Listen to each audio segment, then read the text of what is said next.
नमस्कार, देवभूमि के दंगल में आपका स्वागत है। मैं हूं प्रियंका और आज हम बात करेंगे देवस्थानम पर जल्द समाधान।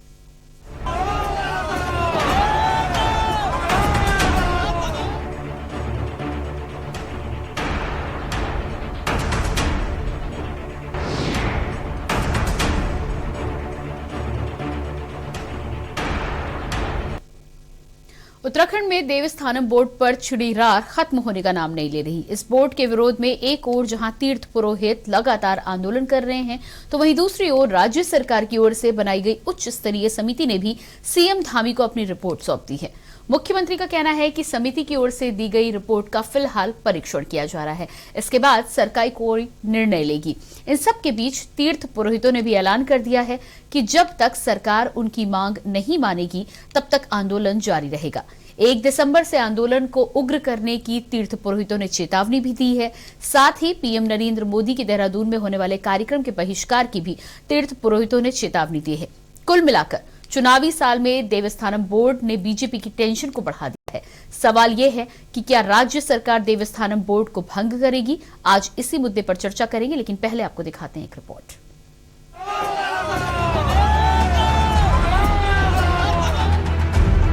उत्तराखंड में चुनावी साल और देवस्थानम पर छिड़ा घमासान राज्य सरकार और बीजेपी के लिए सिर का दर्द बनता जा रहा है।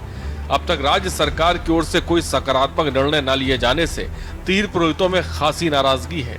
पहले मंत्रियों के आवास का घेराव और अब सचिवालय घेराव ने तीर्थ पुरोहितों की नाराजगी को सरकार तक पहुंचा दिया है। इसके बाद भी राज्य सरकार ने देवस्थानम बोर्ड पर कोई निर्णय नहीं लिया है, जिससे तीर्थ पुरोहित नाराज हैं और उन्होंने निर्णय लिया है कि दिसंबर से आंदोलन को और उग्र किया जाएगा। राज्य सरकार कमेटी पे कमेटी और तारीख पे तारीख दे रही है, जिसको लेकर तीर्थ पुरोहितों में नाराजगी है और असंतोष है। राज्य सरकार ने हाई पावर कमेटी जब बनाई थी तो उसके बाद अब एक और उप समिति मंत्रिमंडल की बना दी है। तो इसको लेकर हमें लगता है कि राज्य सरकार कहीं ना कहीं भ्रमित है और वो अपना स्टैंड नहीं ले पा रही है कि उसे देवस्थानम एक्ट को वापस लेना है या इसे बनाए रखना है। इसलिए हमारी राज्य सरकार से गुजारिश है कि उसकी मंशा यदि इस एक्ट को वापस लेने की है तो वो कमेटी का खेल न खेल करके सार्वजनिक रूप से इस बात को स्वीकार करे और इस बात की घोषणा करे कि वो देवस्थानम बोर्ड वापस लेगी।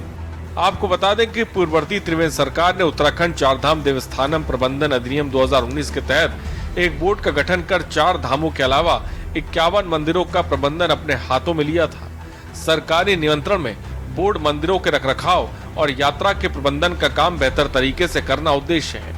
27 नवंबर और 2019 के दिन ही श्राइन बोर्ड के गठन का प्रस्ताव पारित हुआ था और इसी दिन को तीर्थ पुरोहित काले दिवस के रूप में मनाते हैं। वहीं इस मामले में अब राजनीति भी गर्मा गई है। पार्टी को भी संगठन किसी भी संघर्ष तक जाने को तैयार रहता है। इस तरह तीर्थ पुरोहित भी अपनी घोषणा कर रहे हैं, क्योंकि तीर्थ पुरोहितों ने उस समय भी शालीनता का परिचय दिया जब प्रधानमंत्री जी केदारनाथ में आए थे। उस समय चाहते हुए लेकिन उन्होंने परिचय शालीनता का दिया। हमारी संस्कृति है, उससे प्रधानमंत्री का सम्मान किया। इसका मतलब ये नहीं होगा कि वो समझ गए उनकी मांग न्यायोचित नहीं है या वो दब गए। अगर उन्होंने शालीनता का परिचय दिया, ऐसे कमजोरी नहीं समझनी चाहिए तीर्थ पुरोहितों की। मैं समझता हूँ कि प्रधानमंत्री आएगा तो सबसे पहले सरकार, मैं जो मान रहा हूँ, जैसे सरकार ने कहा कमेटी बनो का ध्यान जी की रिपोर्ट आ गई, वो आ गई।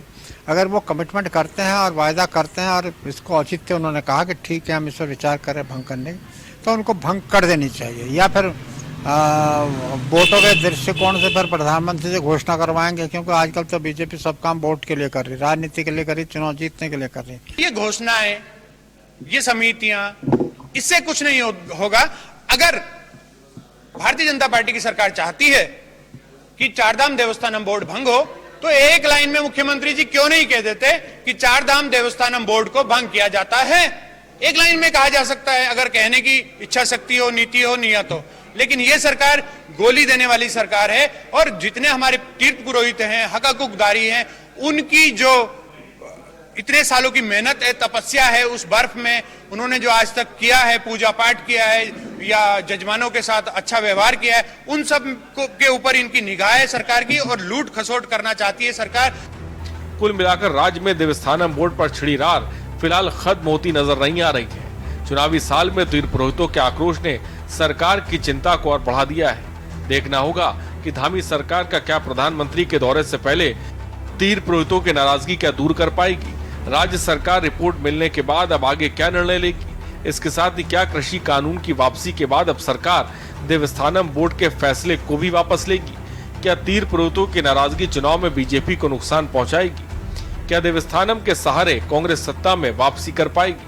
ये कई ऐसे सवाल हैं जिनके जवाब का इंतजार है। देहरादून से के न्यूज इंडिया के लिए अंकित काला की रिपोर्ट।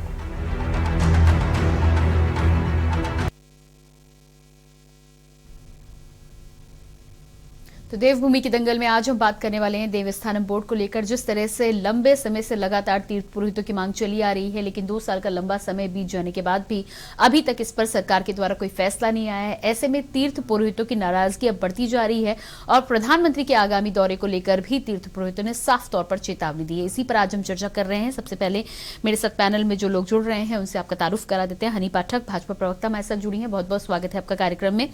इसके अलावा बसंत कुमार, प्रदेश उपाध्यक्ष आम आदमी पार्टी से हमारे साथ जुड़े हैं। आपका भी बहुत बहुत स्वागत है कार्यक्रम में। ब्रजेश सतीब, तीर्थ पुरोहित, बद्रीनाथ धाम से हमारे साथ हैं। आपका भी बहुत बहुत स्वागत है कार्यक्रम में। सबसे पहले हनी जी आपके पास ही आएंगे।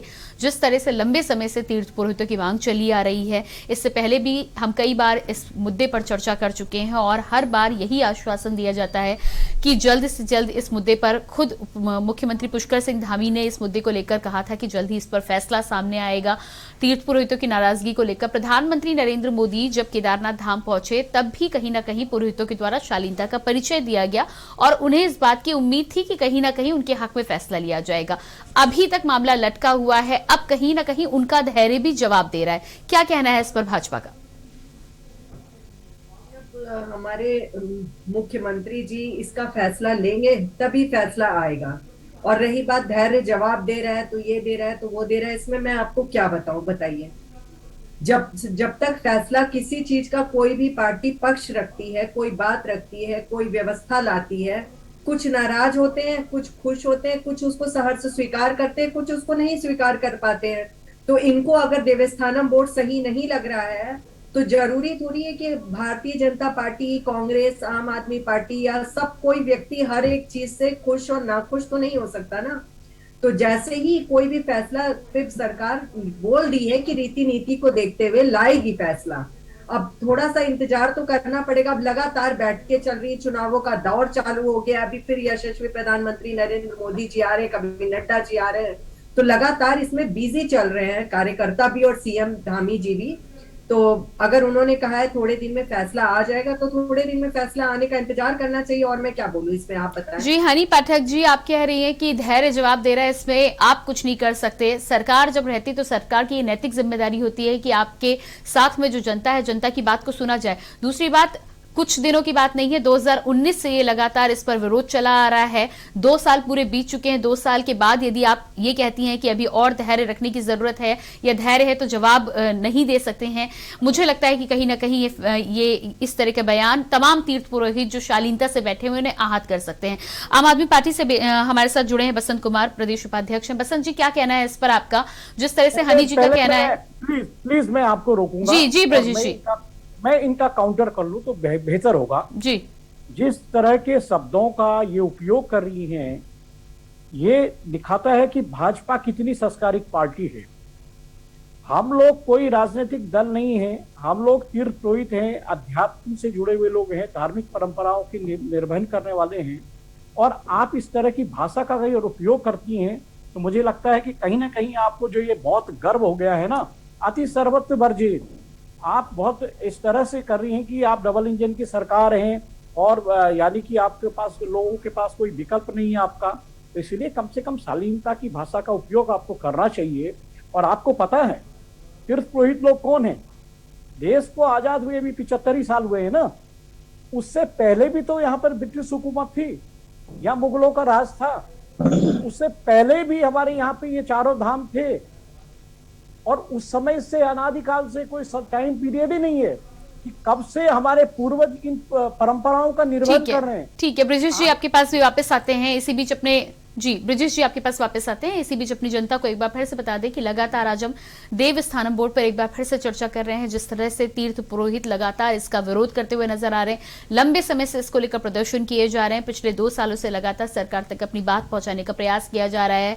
इसी बीच प्रधानमंत्री केदारनाथ धाम जब पहुंचे थे तब भी तीर्थ पुरोहितों की नाराजगी के बावजूद भी कहीं ना कहीं तमाम लोगों के आश्वासन के बाद उन्होंने शालीनता का परिचय दिया था, लेकिन इस बार तीर्थ पुरोहितों का साफ कहना है कि प्रधानमंत्री के आगमन पर वो प्रधानमंत्री के आगमन का पूरी तरह से बहिष्कार करते हैं यदि देवस्थानम बोर्ड पर सरकार के द्वारा कोई फैसला नहीं लिया जाता है। साफ तौर पर उनका कहना है कि 51 मंदिरों के साथ ही साथ चारों धाम जिस तरह से तीर्थ पुरोहितों के द्वारा ही इतने दिनों से संचालित किए जा रहे हैं, ऐसे में सरकार ने एक तरफा फैसला लाकर देवस्थानम बोर्ड का गठन जरूर किया है, लेकिन इस पर मंजूरी नहीं है। अधिक ज्यादा से ज्यादा तीर्थ पुरोहित या भारी संख्या में जो तीर्थ पुरोहित हैं वो लगातार इसका विरोध कर रहे हैं। ऐसे में सरकार को चाहिए कि बातचीत के साथ ही फैसले का जो आश्वासन दे रहे हैं उस पर कम से कम कोई ना कोई कदम उठाया जाना चाहिए, ताकि तीर्थ पुरोहितों को लग सके कि उनकी बात भी सुनी जा रही है।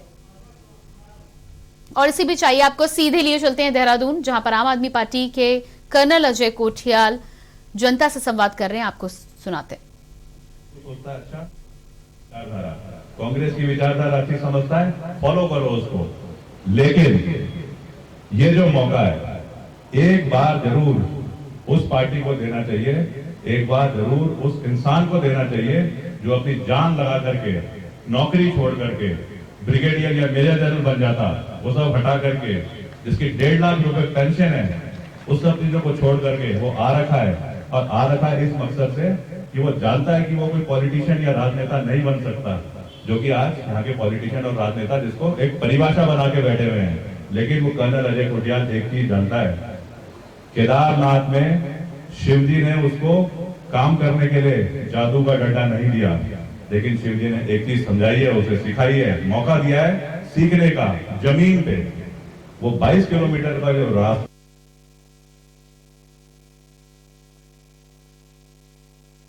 से संवाद कर रहे हैं। आम आदमी पार्टी जिस तरह से इस बार चुनाव में उतरने की तैयारी कर रही है और लगातार जनता से संवाद कर तमाम घोषणाओं की भी बात कर रही है, और इसी बीच देवस्थानम बोर्ड की हम लगातार बातचीत कर रहे हैं, चर्चा कर रहे हैं। और इसी बीच आइए आपको सीधे लिए चलते हैं चमोली। केदारनाथ जैसी जगह में अगर colonel Ajay Kothiyal team leader बनके ये काम करवा सकता है, अगर नंदा देवी राजजात यात्रा जहाँ पे कुल मुश्किल से 5,500-6 हजार लोग जोरा गली पार करते थे, 45,000 लोगों ने पार करी है, अगर वो ऐसा सिस्टम बना सकता है, यूथ फाउंडेशन जैसी एक संस्था, जबकि अजय कोठियाल को कोई सरकार का सपोर्ट नहीं है, अपनी ताकत से अगर वो कर सकता है, तो इसका मतलब इस अजय कोठियाल को जरूर आपको, उस टीम अजय कोठियाल को जरूर मौका देना चाहिए। ये गुड्डू लाल क्या है? पागल आदमी है, लाटू देवता का भक्त है, जा जाके जगह जगह देवताएं नचाता है। क्यों नचाता है देवता? कि उठ, जागर गाता है, उठ और उठ, इंसान बन, ताकतवर हो, तेरे साथ में अत्याचार हो रहे हैं, चल उस अत्याचार के खिलाफ लड़।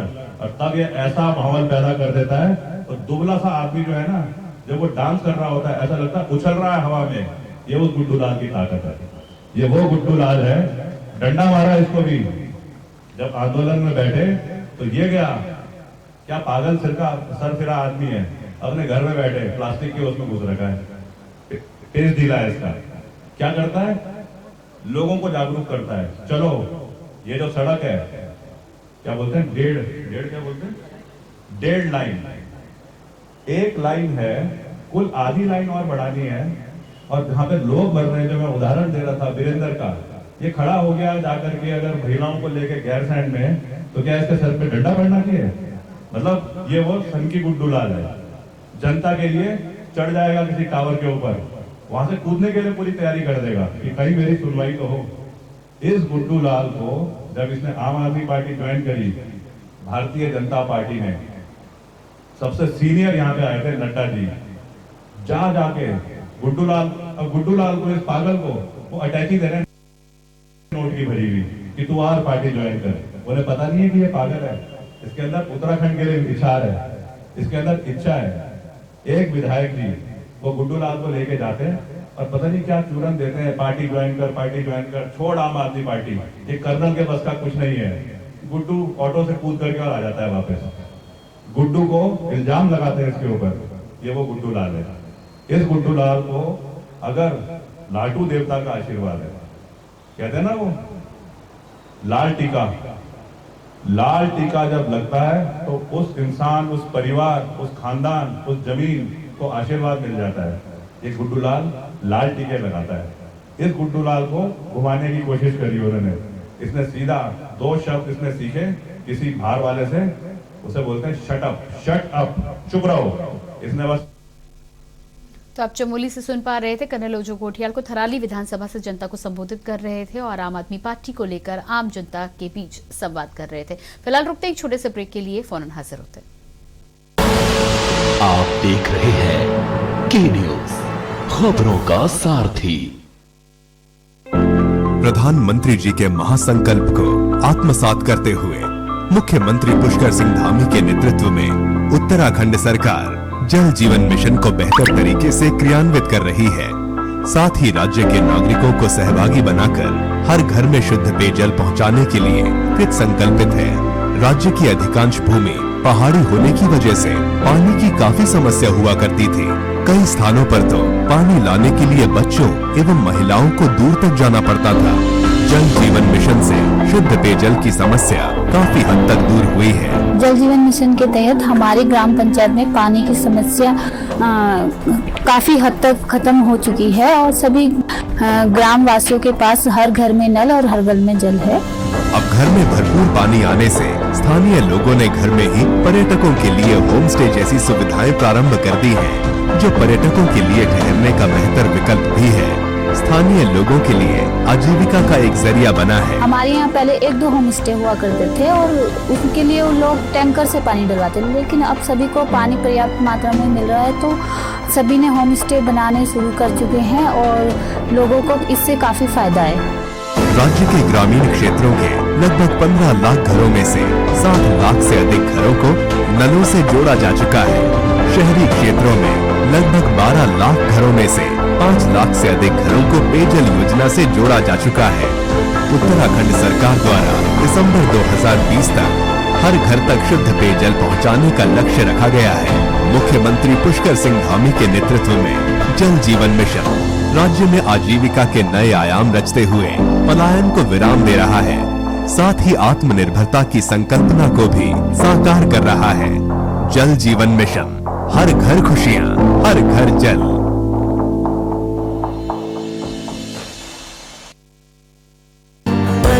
दिल है कि चख रहा है उन्हीं अल्फाजों का दूर कितना भी जाओ, इस जुबान से दूर ना जा पाओगे।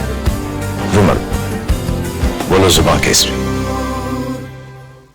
चलो यहाँ पर कहीं पूजा, मैं मार्केट से आता हूँ। मिस्टर, कार की चाबी? नहीं, मैं पैदल ही जाऊंगा।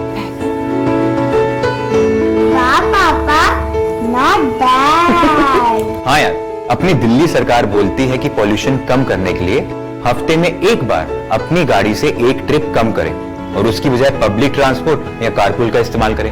It's a small request, make sense, no? Yes, और ये बात मैं आपसे कब से कह रही थी, लेकिन मैं हेल्थ के पॉइंट ऑफ व्यू से बोल रही थी। यू नो व्हाट, मैं भी यही सोच रहा हूँ कि जब दिल्ली सरकार और घर की सरकार एक ही बात बोल रही है तो सुन ही लेना चाहिए। चलो यू गाइस कैरी ऑन, मैं चलता हूँ। बाय बाय पापा। एक हफ्ते में आप जितनी बार गाड़ी निकालते हैं, अब से बस एक बार कम निकालें। बस एक ट्रिप कम, आप मिलकर अपने हिस्से का पोल्यूशन कम करें। हफ्ते में गाड़ी का बस एक ट्रिप कम करें। आप देख रहे हैं के न्यूज, खबरों का सारथी।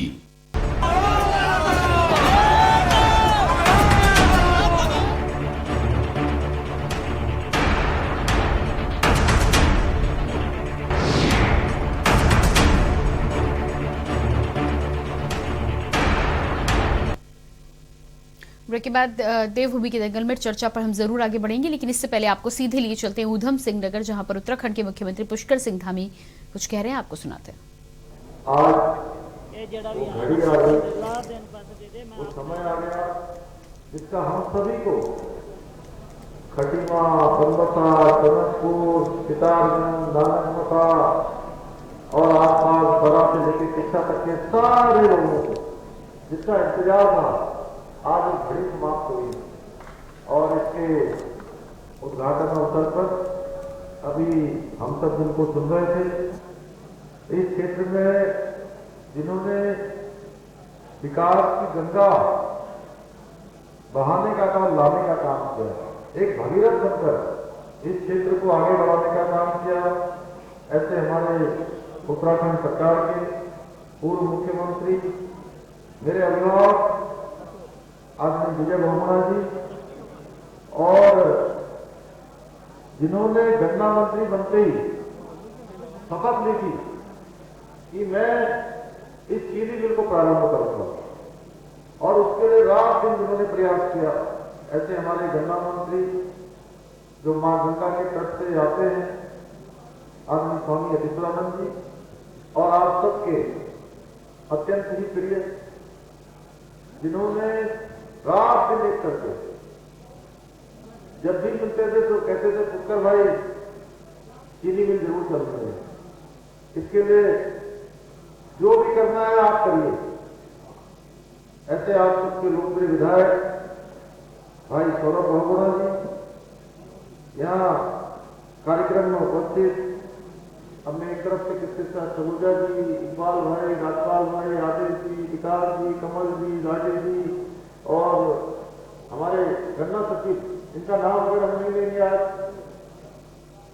ये रिटायर हो चुके थे, आज एक बड़ी रहस्य की बात बता रहा हूं, इनके लिए हम लोगों ने, सरकार ने नियम तोड़ा, और मुझे कई लोगों ने कहा कि आपने नियम तोड़ दिया। अगर हम नियम नहीं तोड़ते तो आज ये दिन नहीं आता। ऐसे हमारे जो है हरबंस सिंह जी, ये रिटायर हो गए थे अक्टूबर के महीने में, लेकिन हमें गन्ना मिल चलानी थी, और इनके अलावा कोई आदमी नहीं कह रहा था जो गन्ना मिल चलाऊंगा। बहुत प्रयास के बाद गन्ना मिल चली है, इसमें बड़ा सहयोग सभी लोगों का रहा है, भाई शिव कुमार जी, राम सिंह जी, रमेश बाबा जी।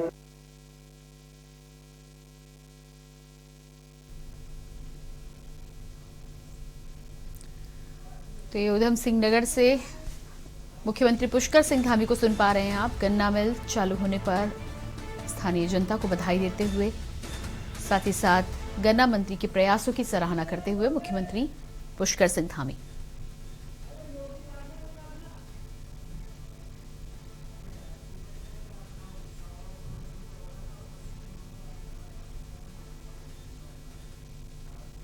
और उधम सिंह नगर के बाद आइए आपको सीधे लिए चलते हैं लखनऊ, जहां पर उत्तर प्रदेश के मुख्यमंत्री योगी आदित्यनाथ प्राणी उद्यान के 100 वर्ष होने के उपलक्ष्य में पहुंचे हैं, जनता को संबोधित कर रहे हैं। निदेशक प्राणी उद्यान लखनऊ श्री आर.के. सिंह जी, श्री कपिल कौल जी, आज के इस शताब्दी समारोह में उपस्थित प्राणी उद्यान लखनऊ के सभी पूर्व प्रशासक और निदेशकगण, अन्य गणमान्य अतिथिगण, उपस्थित महानुभाव एवं प्यारे बच्चों, मैं सबसे पहले वन विभाग को और प्राणी उद्यान लखनऊ को 100 वर्षों की एक शानदार यात्रा के लिए हृदय से बधाई देता हूं। प्रत्यक्ष और अप्रत्यक्ष रूप से जिन लोगों ने भी इस प्राणी उद्यान को आगे बढ़ाने में अपना योगदान किया है, और आज प्राणी उद्यान लखनऊ राष्ट्रीय और अंतर्राष्ट्रीय स्तर पर अपनी एक अलग पहचान बना रहा है, उन सब का मैं इस अवसर पर हृदय से अभिनंदन भी करता हूं। अभी यहां पर 100 वर्षों की इस यात्रा को लेकर के डाक विभाग ने एक डाक टिकट जारी किया है, और साथ ही साथ स्मारिकाएं भी वन्य जीवों से संबंधित यहां पर जारी हुई है। ये अपने आप में न केवल संग्रहणीय है, बल्कि बहुत कुछ प्रेरणा इनके पीछे हम सब के लिए है। मैं अक्सर इस बात को मानता हूं कि अगर किसी मनुष्य के मूल व्यवहार को जानना हो तो जीव जंतुओं के प्रति उसका जो व्यवहार है। तो ये आप सुन पा रहे थे उत्तर प्रदेश के मुख्यमंत्री योगी आदित्यनाथ को। और फिलहाल वक्त चला एक छोटे से ब्रेक का, फौरन वापस लौटते हैं। आप देख रहे हैं के न्यूज, खबरों का सारथी। चमकी विकास में अग्रसर सरकार, जनगण मन के हुए सपने अब साकार। हमारी बेटी के जन्म पर हमारे मुख्यमंत्री धामी जी ने मुझे और मेरी बेटी को महालक्ष्मी किट का अनोखा उपहार दिया है। इसके लिए हम हमारे मुख्यमंत्री धामी जी का दिल से धन्यवाद करते हैं। आंगनवाड़ी कार्यकर्तियों और आशा वर्कर्स को सरकार ने प्रोत्साहन राशि दी है और यही नहीं, मानदेय भी बढ़ाया है। उत्तराखंड सरकार ने तीली रौतेली पुरस्कार की धनराशि को बढ़ाकर 51,000 रुपए कर दिया है। कोविड के समय में ऑनलाइन पढ़ाई के लिए उत्तराखंड सरकार 10वीं, 12वीं और उच्च शिक्षा के छात्राओं को मोबाइल टैब दे रही है। नंदा गोरा योजना से वंचित लड़कियों के लिए उत्तराखंड सरकार ने आर्थिक सहायता की स्वीकृति दे दी है। महिला स्वयं सहायता समूहों और राज्य सरकार की स्वरोजगार योजनाओं से जुड़े लाभार्थियों को दिया जाने वाला कोविड राहत पैकेज उत्तराखंड के लोगों को लाभ प्रदान करेगा। मुझे बिटिया की शादी की बहुत चिंता थी, पर सरकार ने हमारी सहायता करके हमें इस चिंता से मुक्त कर दिया। हम उत्तराखंड सरकार के बहुत आभारी हैं। महिलाओं के संग हैं हम, उत्तराखंड है हम। पर ये दिल है कि चख रहा है उन्हीं अल्फाजों का नूर नूर और नूर नूर और नूर नूर और। दूर कितना भी जाओ, इस जुबान से दूर ना जा पाओगे। रुमर बोलो जुबान केसरी। आप देख रहे हैं के न्यूज, खबरों का सारथी।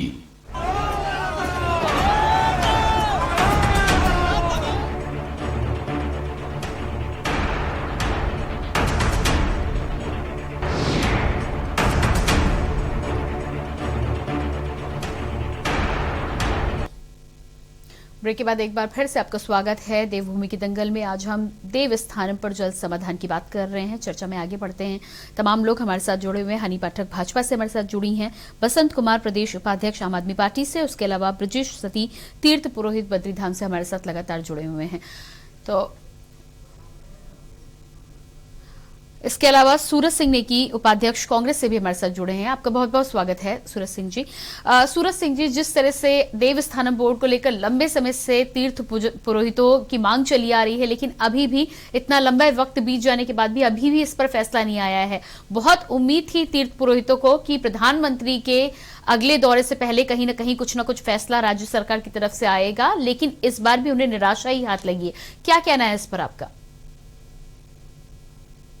भारतीय जनता पार्टी जनहित में कोई काम नहीं करती और यही कारण है कि जो हमारे तीर्थ पुरोहित हैं, पंडा समाज है, हमारे हक हकूकधारी हैं, उनसे बिना सलाह मशवरा के इन्होंने सत्ता के अहंकार में जो उत्तराखंड की देवतुल्य जनता ने इनको प्रचंड बहुमत दिया, उस आधार पर इन्होंने निर्णय लिया और सब लोगों के विरोध के बावजूद निर्णय लिया।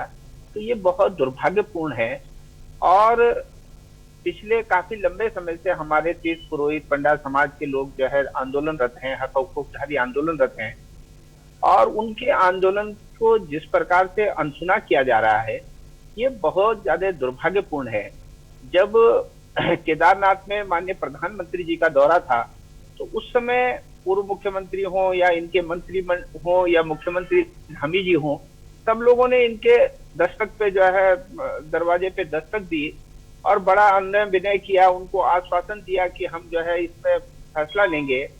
और फैसला लेने में जिस प्रकार से हिला हवाली भारतीय जनता पार्टी की सरकार कर रही है, वो किसी भी तरह से उचित नहीं कहा जा सकता। और आप ये देखिए कि अब प्रधानमंत्री जी आने वाले हैं और तीर्थ पुरोहितों ने कहा है कि हम प्रधानमंत्री जी के आगमन का विरोध करेंगे। उस समय जब वो केदारनाथ आए थे तो हमने आपके आश्वासनों को मान लिया था। हमें उम्मीद थी कि प्रधानमंत्री जी उत्तराखंड की सरकार को निर्देशित करेंगे, उनसे कहेंगे कि आप जो है जो हमारे तीर्थ पुरोहित हैं, पंडा समाज है, हक हकूकधारी हैं, उनके पक्ष में जो है उनकी बात को सुनिए और एक सर्वसम्मत निर्णय लेते हुए इस बोर्ड देवस्थानम बोर्ड को भंग करिए। परंतु ऐसा नहीं हुआ और भारतीय जनता पार्टी ने टालने वाली नीति के तहत एक कमेटी बनाई। अब कहते हैं कमेटी की रिपोर्ट आ गई है, कमेटी ने रिपोर्ट सौंप दी है। तो इसने बहुत बड़ा कोई ऐसा मुद्दा नहीं था कि कमेटी के रिपोर्ट का अध्ययन करने में इनको बहुत लंबा समय लगता। अगर इच्छा शक्ति होती तो निश्चित तौर पर ये अब तक जो है मुख्यमंत्री जी इस पर निर्णय ले लिए होते और इस देवस्थानम बोर्ड को जो है तीर्थ पुरोहितों के भावनाओं के अनुरूप, पंडा समाज की भावनाओं के अनुरूप, हक हकूकधारी लोगों की भावनाओं के अनुरूप इसको निरस्त कर दिया जाना चाहिए था। पर जी बिल्कुल ठीक है। हनी जी, जिस तरह से आपका कहना है कि यदि इतना समय लगा तो उसमें कोई बड़ी बात नहीं है समय कमेटी को लेकर। जी सूरज सिंह जी आपके पास वापस आएंगे।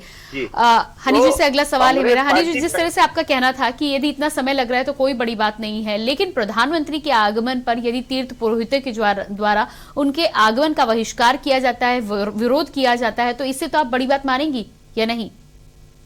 है हमारे तीर्थ पुरोहित बहुत समझदार हैं और उनको पता है कि शालीनता कहाँ दिखानी है, कहाँ नहीं दिखानी है, क्या करना है, क्या नहीं करना है। अभी ब्रिजेश जी मुझसे कह रहे थे कि शालीनता का परिचय मैडम ने नहीं दिया, तो मैंने कोई अशालीन व्यवहार तो उनके साथ इस डिबेट में किया नहीं।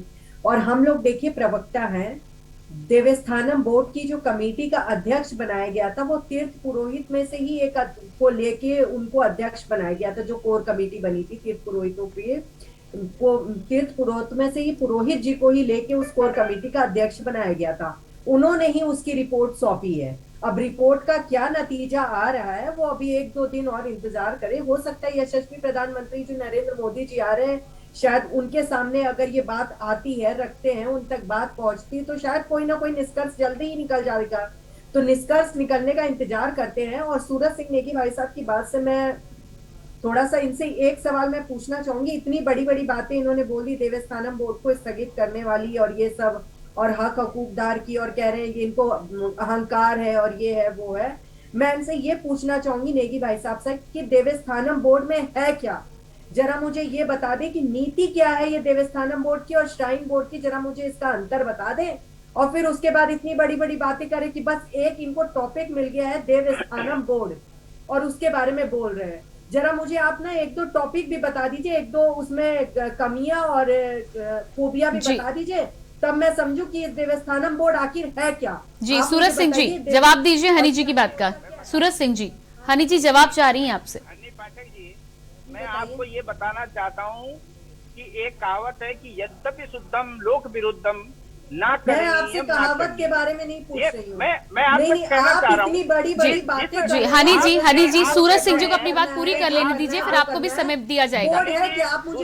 हनी जी सूरज सिंह जी को अपनी बात पूरी कर लेने दीजिए। जी सूरज सिंह जी, मैं वही कह रहा हूँ कि जब जवाब चाह रही है तो जवाब सुन भी लीजिए। सुनने का कहावतें करने शुरू कर दे रहे हैं। नहीं, कहावत तो मैं क्या कोई गलत कहावत बोल रहा हूँ। हनी जी उन्हें अपनी बात पूरी कर लेने दीजिए, फिर आपको मौका मिलेगा। जी हनी जी, आप देखिए कि जो मैं कहावत कह रहा हूँ वो शासन के अनुसार कह रहा हूँ। जो शासन करने वाले लोग हैं उन लोगों पे ये चरितार्थ होती है कि उनको जनता के हित में, जनता के लिए आप लोगों को चुना गया है।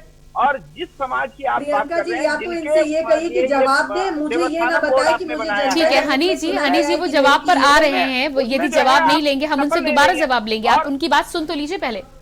जी सूरज सिंह जी, मैं इनसे ये कहना चाह रहा हूँ कि हमारे देश के प्रधानमंत्री जी ने कहा कि ये किसानों के पक्ष में कानून है, तो उन किसानों के पक्ष में जब कानून थे तो फिर उस समय आपने उनको जो है आतंकवादी कहा, खालिस्तानी कहा, पाकिस्तानी कहा, क्या क्या उपाधियां दी। सूरज सिंह जी देवस्थानम बोर्ड पे बात करें, देवस्थानम बोर्ड की बात करिए। आप इतनी बड़ी बड़ी बातें देवस्थानम बोर्ड की कमियां और ठीक है हनी जी मैं वापस आती हूँ। हनी जी मैं आपके पास वापस आ। सूरज सिंह जी, हनी जी का साफ कहना है कि देवस्थानम बोर्ड में भाजपा को कोई कमी नजर नहीं आती है और यही वजह है कि कहीं ना कहीं लंबा समय लिया जा रहा है। कमेटी बनाई गई है, कमेटी की रिपोर्ट के आधार पर, लेकिन तमाम पंडा पुरोहितों पुजारियों का जो साफ तौर पर कहना है कि वो अधिकार और प्रबंधन अपने पास रखना चाहते हैं। आपका इस पर क्या कहना है? 2000 तक किसानों की आय दुगनी हो जाएगी।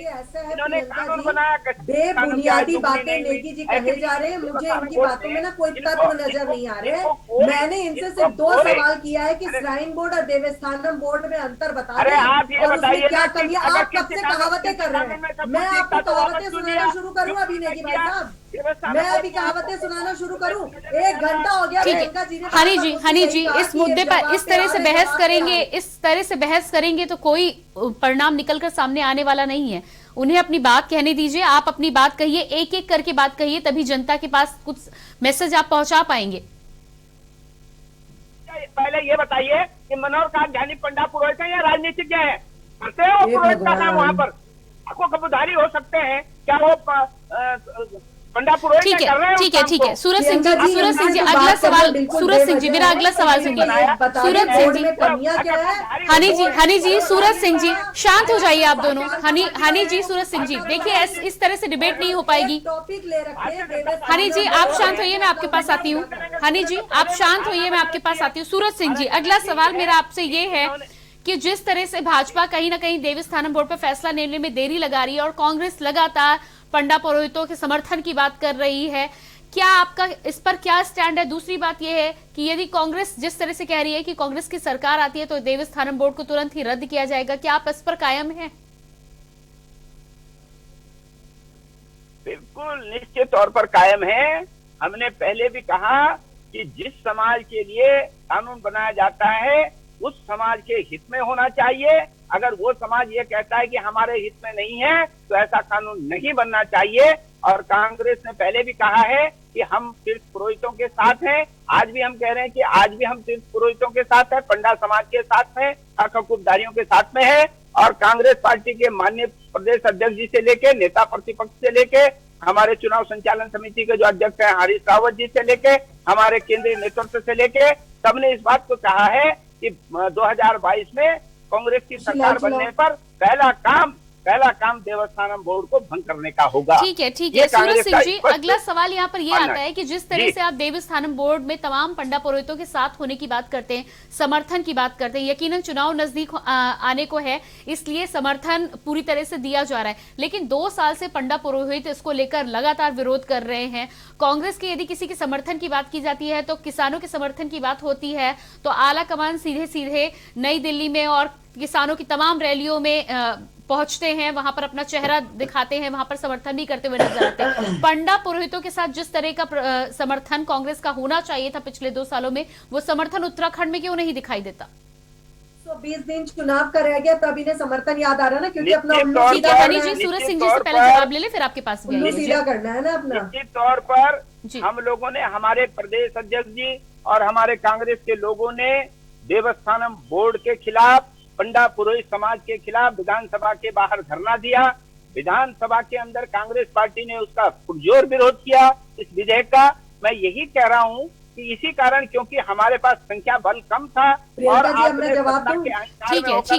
संख्या बल ज्यादा था। हनी जी के पास जाएंगे। जी हनी जी पहला तो आप इस बात का जवाब दीजिएगा। दूसरा सवाल मेरा आपसे भी ये है कि देवस्थानम बोर्ड को जिस तरह से हीला हवाली हो रही है या देरी की जा रही है, क्या आपको नहीं लगता कि चुनाव इतना नजदीक है और इसका उल्टा नुकसान भाजपा को भी उठाना पड़ सकता है आगामी चुनाव में?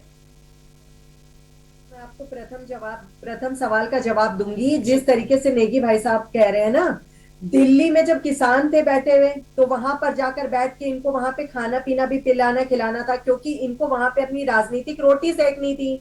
तो ये वहां पर दौड़ के जा रहे थे, दौड़ के इनके राहुल गांधी, प्रियंका गांधी, सब लोग पहुंच गए, पूरा परिवार पहुंच गया कांग्रेस का, क्योंकि परिवारवादी पार्टी है पूरी कांग्रेस की। वहां पूरा परिवार पहुंच गया, लगातार ट्वीट करते रहे। तो अब इस समय देवस्थानम बोर्ड के मामले में विधानसभा में सूरज सिंह जी आपके पास भी आएंगे। एक एक करके बात करिए। हनी जी, सूरज जी एक एक करके बात करिए। एक जब बात कर रहा हो तो आपको भी मौका दिया जाएगा, आप धैर्य रखिए थोड़ा सा जी। वहाँ पे कहते हैं, अब ये देवस्थानम बोर्ड के नाम पर ये कहते हैं कि हम विधानसभा में इसका लगातार पुरजोर विरोध कर रहे थे, और किसानों के मामले में ये वहाँ पे विधानसभा में पुरजोर विरोध नहीं कर रहे थे, ये सीधे वहाँ डायरेक्ट जाके पुलाव और खाना पीना खिलाने पिलाने में ठीक है, लेकिन हनी जी यहाँ पे यदि कांग्रेस समर्थन नहीं भी कर रही है तो भाजपा की तरफ से भी तो उस तरह का उत्तर नहीं मिल रहा है पंडा पुरोहितों को। जरा सा चुप हो जाइए, अपनी वरिष्ठता का परिचय दीजिए, अपनी उम्र देखिए और बीच में सूरज सिंह जी आपके पास आती हूँ। सूरज सिंह जी मुझे कुछ समय तो दीजिए, उनकी बात तो सुन लेने दीजिए पहले।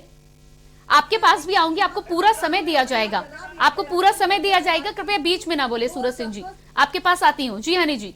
गहराई है तमीज की जी हनी जी, 2 जी। शब्दों में ही पता लग जाता है बहस में कितनी गहराई है तमीज की, जो आप बीच बीच में लगातार बोल रहे हैं।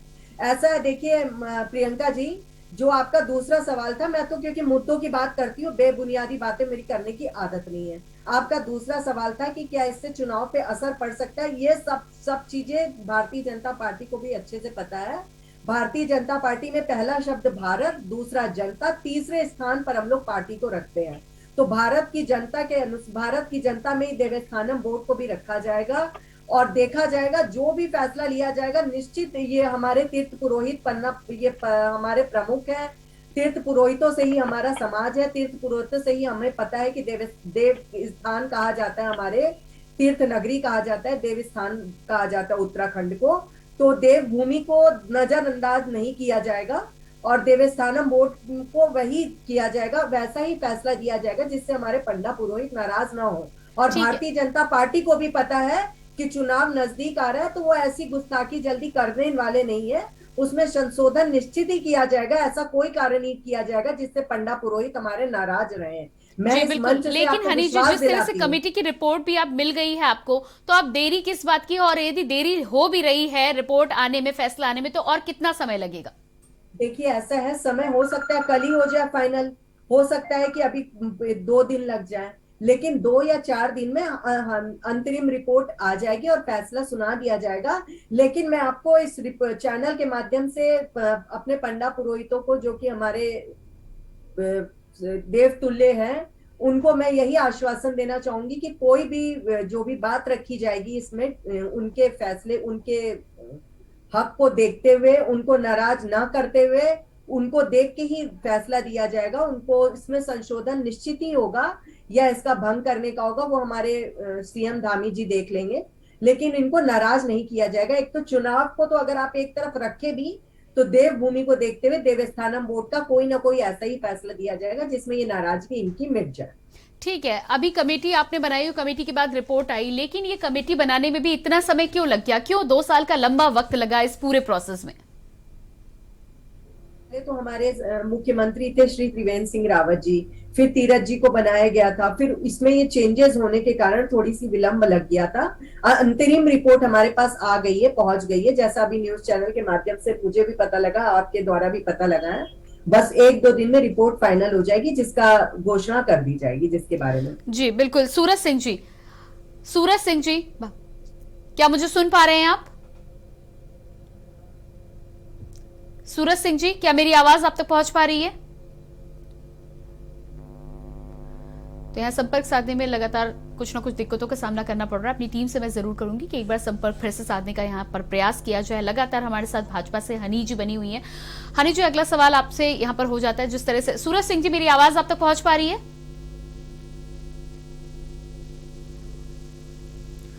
एक छोटे से ब्रेक के लिए हम यहाँ पर रुकते हैं। लगातार आज देवस्थानम बोर्ड पर हम चर्चा कर रहे हैं। यहाँ पर जिस तरह से जल्द समाधान की बात की जा रही है, भाजपा के द्वारा आश्वासन लगातार दिए गए हैं, लेकिन पंडा पुरोहित समाज जल्द फैसला ना आने से जिस तरह से आक्रोशित नजर आ रहे हैं। प्रधानमंत्री के दौरे का भी विरोध और बहिष्कार करने की यहाँ पर बात की जा रही है। देखना ही होगा कि इस पर कब और कितनी जल्दी फैसला होता है, इसी पर हम चर्चा कर रहे हैं। लेकिन फिलहाल रुकते हैं, एक छोटे से ब्रेक के लिए फौरन वापस लौटते हैं।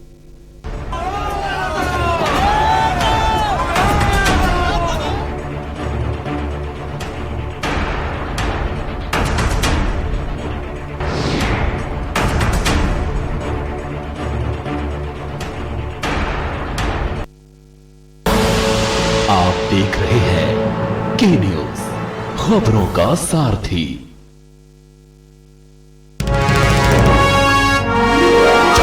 विकास में अग्रसर सरकार, जनगण मन के हुए सपने अब साकार।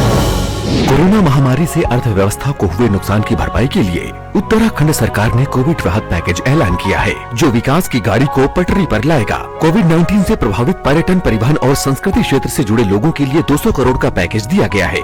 इसी तरह चिकित्सा क्षेत्र में 205 करोड़ के पैकेज से मेडिकल क्षेत्र में काम करने वाले कर्मचारी लाभान्वित हो सकेंगे। महिला स्वयं सहायता समूहों और राज्य की स्वरोजगार योजनाओं से जुड़े लाभार्थियों को कोविड राहत पैकेज राज्य के लोगों को लाभ प्रदान करेगा। पुलिस कर्मियों और ग्राम्य विकास से जुड़े अधिकारियों को कोविड के समय में उनके सराहनीय कार्यों को देखते हुए 10,000 रूपए की प्रोत्साहन राशि सरकार द्वारा दी जा रही है। पूरे उत्तराखंड में कोविड से प्रभावित परिवारों के निराश्रित बच्चों के लिए वात्सल्य योजना एक वरदान है। कोरोना की जंग में संग है हम, उत्तराखंड है हम। जुबान के लिए उड़ चला गैरों की जमीन पर, खुशबू अपने पन की ढूंढता। दूर कितना भी जाओ, इस जुबान से दूर ना जा पाओगे। रुमल, बोलो जुबान केसरी। सदियों से सुनते आए हैं, बेटे बड़े होके अच्छी सी नौकरी करना, अच्छी सी नौकरी करना।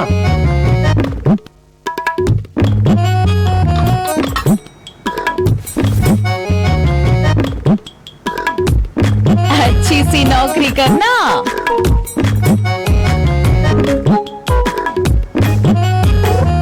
अच्छी सी नौकरी करना।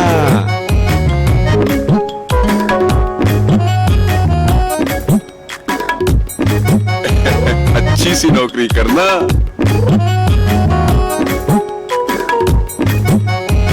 अच्छी सी नौकरी करना।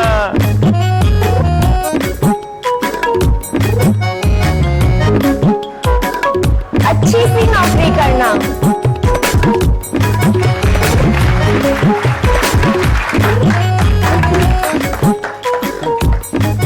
अच्छी सी नौकरी करना। अगर सब अच्छी नौकरी करने वाले बनेंगे तो नौकरी देगा कौन? बेटा तुम अच्छी सी नौकरी देने वाला बनना। अगर भारत को दुनिया का नंबर 1 देश बनाना है तो आज हर बच्चे के अंदर एंटरप्रेन्योर माइंडसेट जगाना होगा।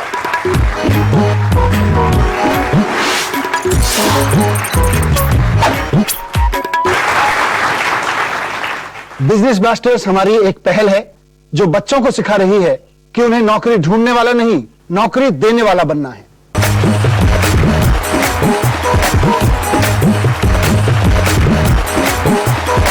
बिजनेस ब्लास्टर्स, छोटे बिजनेस स्टार्स, बड़े बिजनेस आइडियाज। 28 नवंबर से हर रविवार शाम 7 बजे आपके टेलीविजन पर।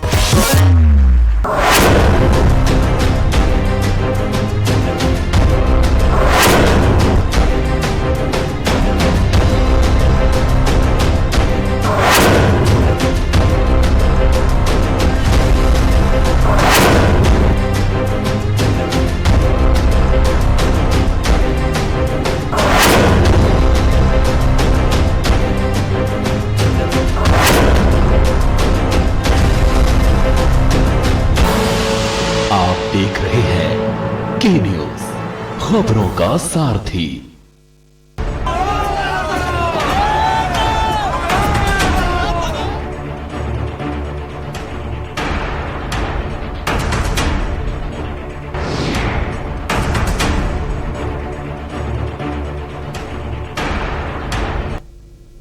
ब्रेक के बाद एक बार फिर से आपका स्वागत है। देवस्थानम पर जल्द समाधान को लेकर हम चर्चा कर रहे हैं। चर्चा पर सीधे वापस लौटेंगे। हमारे साथ हनी पाठक भाजपा प्रवक्ता जुड़ी हुई हैं, साथ ही साथ सूरज सिंह नेगी उपाध्यक्ष कांग्रेस से भी हमारे साथ बने हुए हैं लगातार। सूरज सिंह जी, क्या मेरी आवाज आप तक पहुंच पा रही है? सूरज सिंह जी, क्या मुझे सुन पा रहे हैं आप?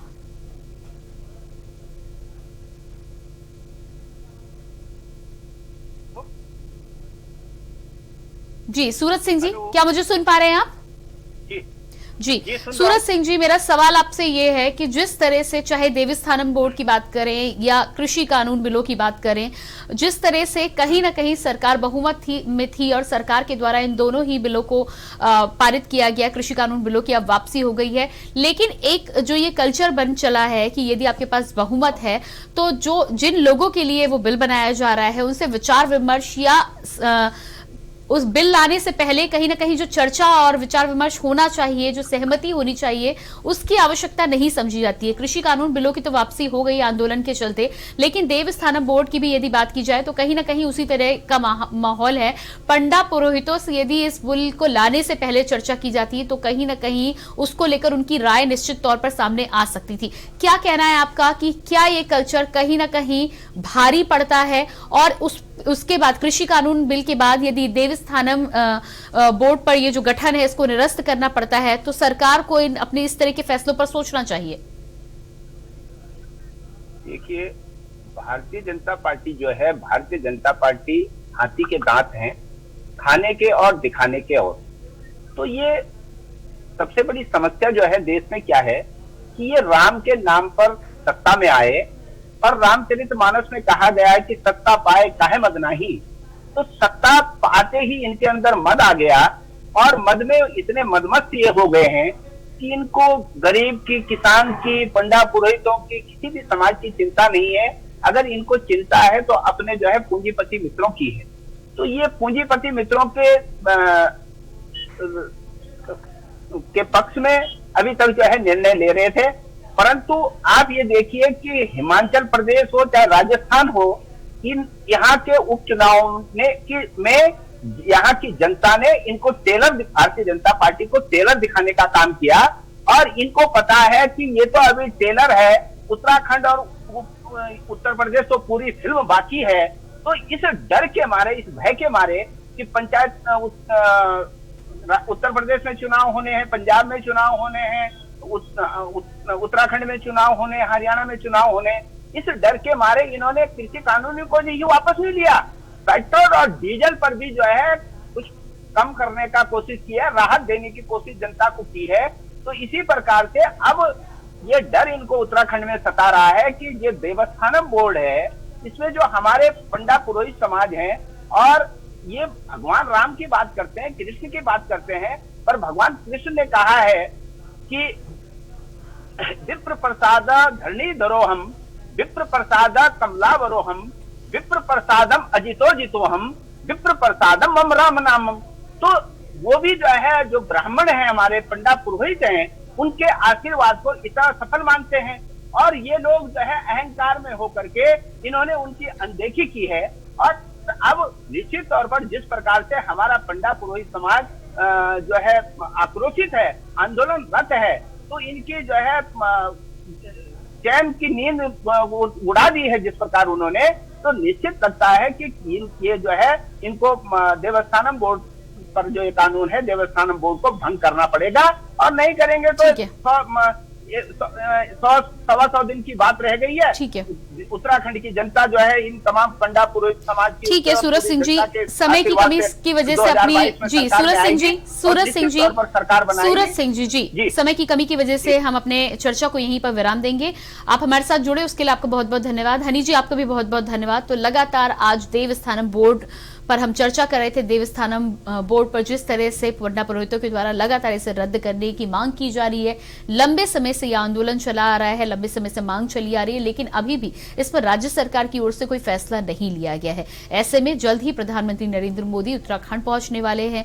तमाम पंडा पुरोहितों का कहना है कि प्रधानमंत्री के आगमन को लेकर वो विरोध जताएंगे, इसका बहिष्कार करेंगे। देखना ही होगा कि क्या प्रधानमंत्री के आगमन से पहले या प्रधानमंत्री के आगमन पर देवस्थानम बोर्ड पर कुछ फैसला राज्य सरकार की तरफ से आता है या नहीं। फिलहाल हमारे इस विशेष कार्यक्रम में इतना ही। बाकी खबरों के लिए आप लगातार बने रहिए की न्यूज इंडिया के साथ। मुझे दीजिए इजाजत, नमस्कार।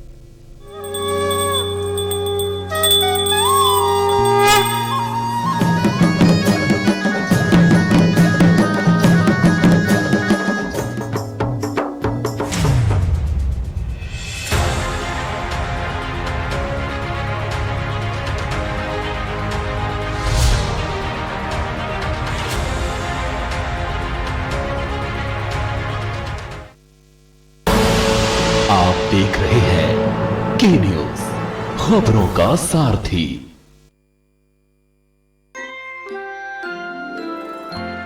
चिंता मत करो, बस अस्पताल जरूर जाना। पर खर्चा? सब अच्छे से होता है वहाँ, जांच, दवाई। पर खर्चा? बच्चे का जन्म और 2 रात अस्पताल में माँ और बच्चे दोनों की देखभाल। पर खर्चा? अरे देवर जी, अब हर सेवा मुफ्त है। सरकार का जननी शिशु सुरक्षा कार्यक्रम जो है, जच्चा बच्चा के स्वास्थ्य को लेकर चांस क्यों लेना? चांस क्यों लेना है, चांस क्यों लेना?